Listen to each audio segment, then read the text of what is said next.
Be the change. Be the change. If you want to see the world looking different, then you have to be the change. It has to start with you. It has to start with me.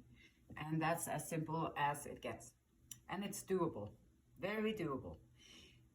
Esther and Abraham Hicks says, this is an expanding universe, and all things must be allowed. In other words, for you to understand and experience what you desire, you must understand that which you do not desire. For in order to be able to choose and focus, both must be present and understood. So when you put down what you do want to achieve or accomplish or have come to fruition, then also be aware of what you do not desire so that you can focus and sharpen the aim. And it really is true. If you notice, if you're feeling aggravated one day, you're feeling like that, and then you're going to interact with so many other aggravated people. And if you feel really depressed one day, then you are going to attract other depressed people. And so this is why how you feel about things is influencing everything that is going on around you.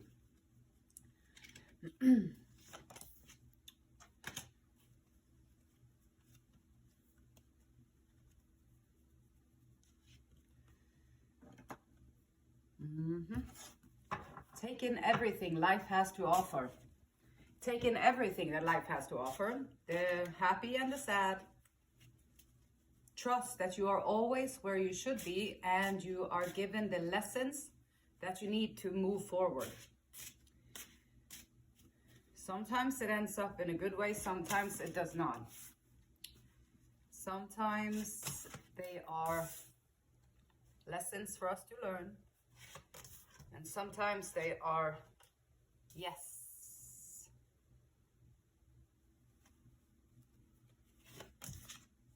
Or maybe they are always yes, they're just either lessons or what you wanted.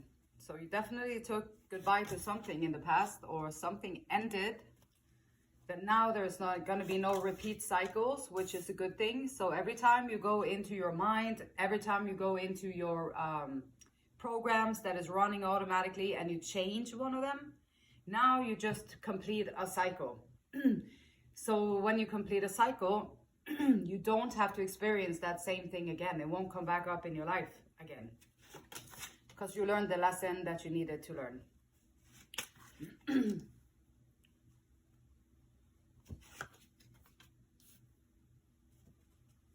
Yep, and starting that new venture, that new finding new ways to make the money, finding new ways to get your time back can be scary. It can be, now you're going to change, and you know how we people are with the change. We don't technically really like it, and so trying to keep it the same. But when you keep it the same, that's okay, but then you're also going to get the same. So if you're okay with that, then that's good. Solar plexus chakra, Manipura, yellow, yellow, be kind.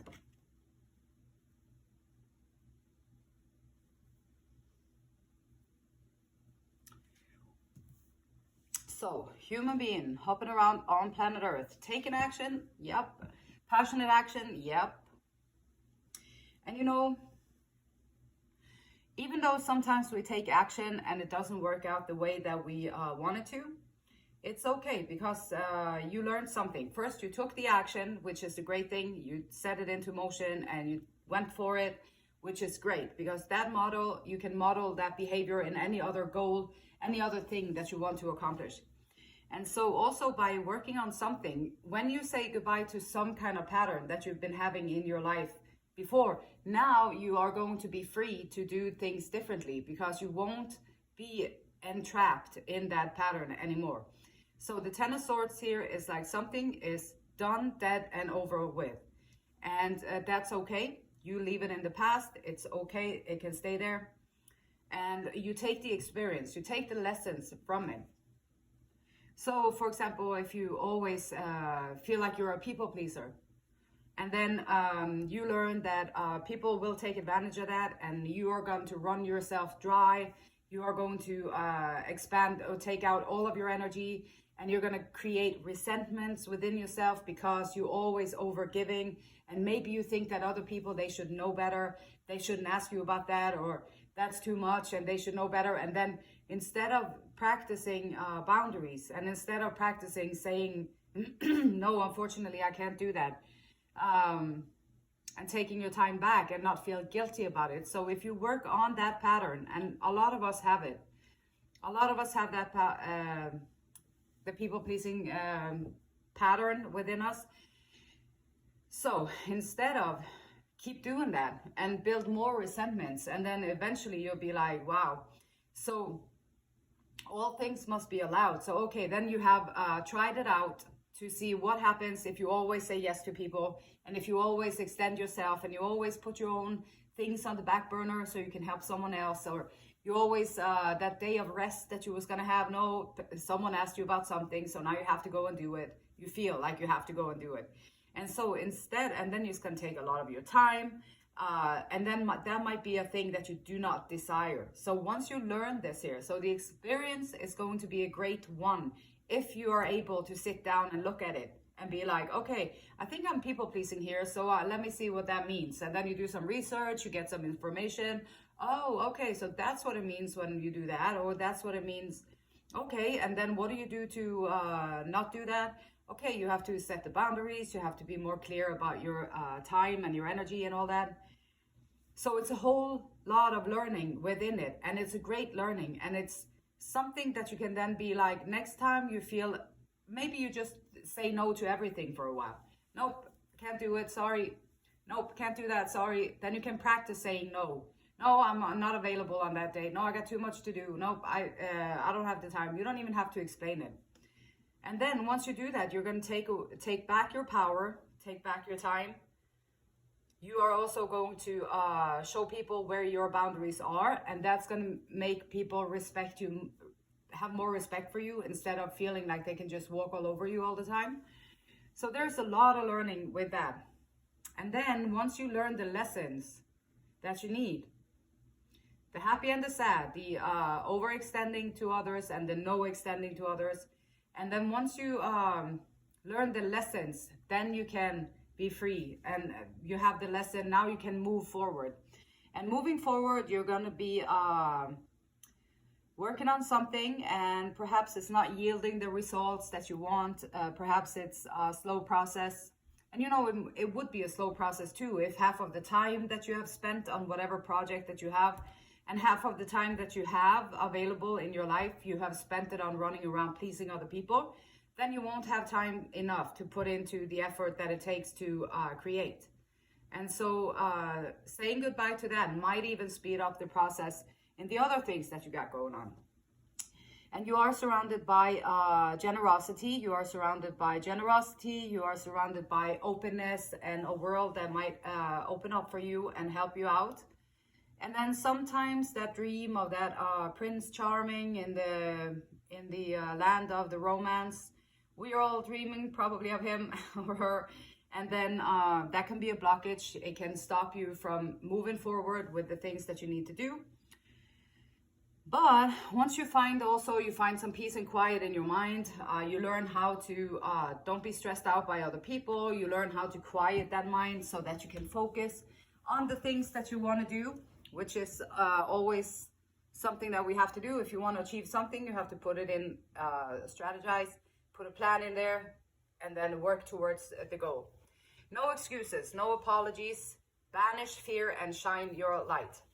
Solar plexus is the personal power card, and personal power, and then we have the Hierophant, which is spiritual, higher learning, doing the spiritual work process, going into the process, taking the time to figure out everything that is not the material world, but the things in between. And once you find that peace of quiet in mind, you ignite your own passion. You don't need You don't need another person to come into your life to ignite your passion. You can ignite your own passion. You can find your own drive. You have to find your own drive and ignite your own passion and ignite all of those, the gratitude, the passion, the wanting to achieve something, build it up. Like, what is it that you definitely don't want, and what is it that you do want? And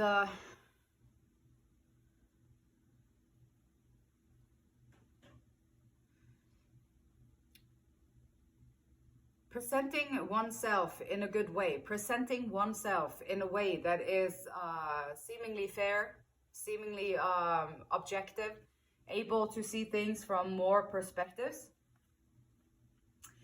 able to see things from different perspectives, and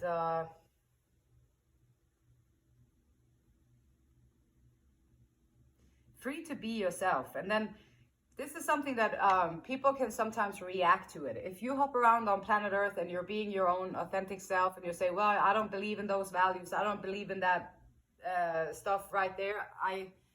I believe in the present moment. I believe in the stillness within. I believe in everything being connected. And once you start to stand up for that truth, there's going to be a lot of people who get triggered by it. And they want to come at you and poke at your truth. But what you know, when you know that you know, then you know. And the spiritual awakenings that a lot of us are going through these days is going to cause other people to notice how close-minded they are. And when they are that close-minded, they're, no, that can happen. Nope, it's like that because it's always been like that. Nope, that's the truth. And so I believe in that truth. And they're not engaged throughout their soul or in their soul. So it's just dogma. It's just like ideology and stuff like that. And people are very trapped in those mind patterns. And it's triggering to them. When you start to open yourself up and you come out there and you are spiritual, you're on the unconditional love. So the unconditional love is like also to have that for yourself. I know what you don't desire is someone who's going to be picking on you. They're going to be telling you everything that you do wrong. They're going to be telling you all that stuff that you can't do, or why they are better than you, or how they can belittle you, maybe make you feel a little bit insecure, so you need them, and all that stuff. You do not desire that. That is one thing that I think we can say that, no, that's no fun. We don't desire that. Unless, of course, you love to be a victim, then those things are perfect. Because they will feed into your victim mentality and you're going to feel better.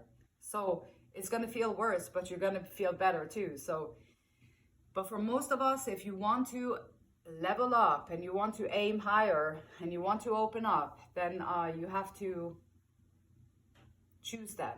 Other people won't be able to see that for you because they're not capable yet in their closed-mindedness.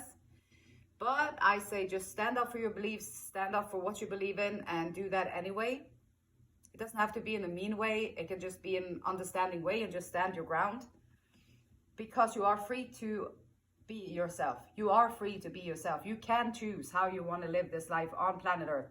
There are certain things we all have to do. There are rules and regulations. We have to follow them. Otherwise, it's causing some kind of damage or some kind of something. So there are rules that we all have to abide by them, but within those rules, you are free to choose how you want to live your life. And your power is yours to keep. And sometimes I think with the, especially the expectation of romance, let's say, because sometimes I think it's the expectation of romance that is causing the disappointment and the sadness within us, which is creating all these stories in our head, the fairy tale stories and all these stories in our head, how nice it could be and all that stuff, which is nice, but it can also be unrealistic. Now you're idolizing or putting someone on a pedestal, which nobody should be on a pedestal. We're all just humans here trying the best we can. And so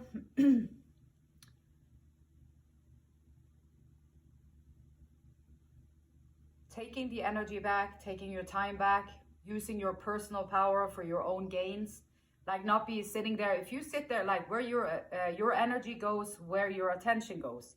So if you're constantly focusing on this one person, or you're constantly focusing on them, a lot of your energy is going to go to that person. And then you can take it back. Like you can call your energy back, call it back to yourself. You're going to need it because life is challenging enough for each and every one of us. So you're going to need your own energy. And every time you have overextended your energy, and some people love to take your energy, like energy vampires, they will come around you. They will do anything they can to cause some drama. You'll be thinking about them. You'll be feeding them. And it's easy to kind of release that. You just have to be aware of it and then consciously just take your attention back, take your energy back, and then focus on the things that you want to do. And maybe it'll be worth it, maybe it won't.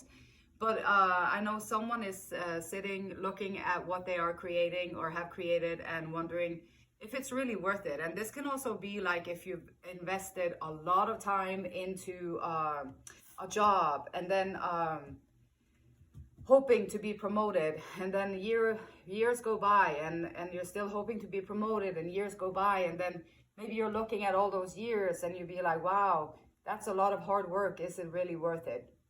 And then so sometimes we can do that, and that's okay. That's a fair assessment that is necessary to do. How you want to go about it, you have to figure it out for yourself. What kind of where do you want to go with your life? Are you wanting to go more spiritual? Are you wanting to be more traditional, which is always available to us to choose? But all the things that we like, the happy and sad, take in everything life has to offer. Trust that you are always where you should be, and you are given the lessons that you need to move forward. And the overall here is like you have always been, you always have been the I am. That's the core of who you are. You always have been and you always will be. You are and you belong. And that's the essence of like who we are. And these new ideas, they might be the most fruitful things that you can do. With putting into something new, setting something new into motion. No excuses, no apologies. Banish fear and shine your light. Even if it might dim someone else's light. They're not going to like that, but that's not your problem. They are going to have to work on their own light. And also, if you do carry the light, then you are a light bringer. So you will bring it into the other people too. And they might not like it when you stand your ground and you stand up there. If you have believed in something that was supposed to give you all the joy and the happiness and bliss when you die, and then you've lived on this for the whole life, and maybe you're like 70, and then someone is going to try and tell you that, nope, I don't believe that is correct. I believe that you can have the joy and bliss and the connection right here, right now. Then it's going to take a lot for a person who has been holding on to these beliefs for years or maybe decades and decades, and that's what they've held on to. And now you're coming in there and you're saying that that's not really how it is. And of course, it's not going to be easy to have people understand that maybe that is not how it is. But if you do develop your own inner light, which you do easily, you just have to understand that you have it. You already have it within you. You always had it, and you always will have it. You always have been, and you always will be. And the light is within you. And the more that you discover how to get it to shine, how you can level up and aim higher and elevate your emotions,